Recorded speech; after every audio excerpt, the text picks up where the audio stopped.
Patay na ng matagpuan ang isang tricycle driver sa barangay Kawayan, Bugtong sa bayan ng Gimba dahil sa 18 saksak nito sa iba't ibang bahagi ng katawan.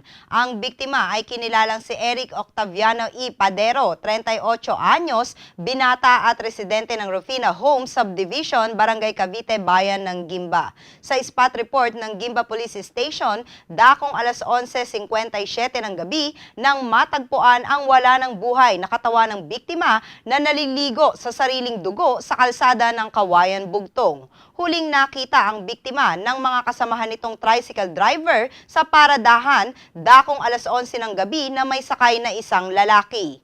Isang anggulong kanilang tinitignan ay hold up dahil nawawala ang kanyang belt bag. Maaaring nanlaban si Octaviano dahil sa mga sugat na natamo sa magkabilang braso nito. Samantala, pinag-aaralan ngayon ng mga otoridad kung may koneksyon ng isang bangkay ng hindi pa nakikilalang babae at lalaki na natagpuan kahapon sa magkaibang lugar. Ang katawan ng babae ay may tama ng saksak na nadiskubri sa ilalim ng tulay ng Barangay San Miguel sa bayan ng Gimba na nakalagak na ngayon sa Gamalinda Funeral Homes. At ang bangkay naman ng lalaki ay may 3 tama ng saksak na natagpuan sa ilalim ng tulay ng Santa Clara River sa bayan ng Quezon ay dinala naman sa St. James Funeral sa bayan ng Santo Domingo.